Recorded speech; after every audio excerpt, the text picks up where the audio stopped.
I started dancing back. I was like the second class with Bradford Lawrence, and I was like, at the time I had just launched my magazine business, and it was very busy. I was working 7 days a week, and I was looking for an outlet. And I saw hand dancing, I was like, wow, I would like to learn to do that, but I'm 2 left feet. You know, and I started going to class. It took me a couple years to get it. After graduating, after 6 months, it still took me a couple years to get it right, you know, but it became my outlet. I used dancing therapeutically to relieve stress, to kind of move the blood from my head to my heart. Most of us knew Bradford Lawrence as a genius in terms of dancing. I mean, he's the best, so I don't think I'll ever see anyone as good as Brad. But after doing more research on, we all know Brad as the dance instructor who started it all and spread it all to thousands and thousands of dancers. What I found out about Brad was that he was a generalist, meaning that that's not just what he did. He was a top martial artist. He was a top basketball player. That's what they know him as Catfish on the basketball court. He was one of the top coaches. And also, Brad, I'm a professor at the University of District of Columbia, and Brad used to be the director of IT there. And back then, when computers just came out, UDC was the second university to take their reservation online because of his IT skills. And one day I was after class, I was playing with Brad, because, I used to box a little bit and everything, and I did a move on Brad, and Brad put me on a move, man. It's like, he could have broke my neck. That's when I found out he was the top martial artist. Brad, he also took hand dancing to the world stage at international competitions, where we didn't have a presence, and hand dancing was introduced. A lot of the young people that he trained started going to these international tournaments, and they started winning, And Brad always said, it's okay to be a beginner, just don't look like one.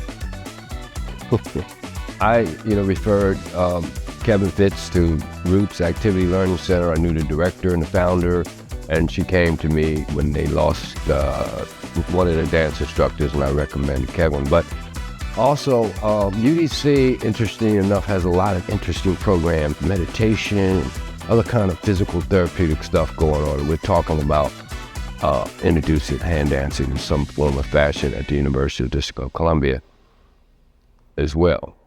And so to me, I founded an organization called Dance for Wellness, because my goal is, I found out especially during the pandemic, where I had honored and paid tribute to 100 hand dancers who passed away during the pandemic, not just from COVID, but from a lot of other chronic illnesses, that hand dancing answers the physical and mental side, meaning the socialization, the mental part of being around other people, the physical side. But then a lot of people are still suffering because of poor diets and things like that. So my thing was to start Dance for Wellness, to try to promote a holistic approach to dancing. If you're doing all these things, why not juice? Why not eat properly? Things like that. And that's what Dance for Wellness is all about. I can go on the dance floor and just dance nonstop for 4 hours. I don't have to get into any gossip or, other stuff, distraction. It's my focus. But some people don't have always afforded that opportunity unless they're very aggressive, where if you're a female, you got to sit there, you got to deal with other stuff that goes on around. But as far as challenging, the biggest challenge is probably stretching. Brad taught us, before we started dance class, we had at least a half an hour of a calisthenics or stretching. Because what happens is that if you don't stretch, a lot of people don't think about dancing, stretching, and injuries that can be caused from dancing. If you don't stretch, it doesn't take much to pull something. A lot of times people will pull something in their knee or their shoulder, and instead of doing yoga or stretching properly or going to a chiropractor, they go to a doctor, a surgeon, and wind up taking pain pills and eventually getting surgery. Right. When all they had to do was put their alignment back to where it was supposed to be, and maintain yourself by stretching, even if it's in the shower before you go out to dance. Very important. What makes hand dancing black for me is the kindness amongst people.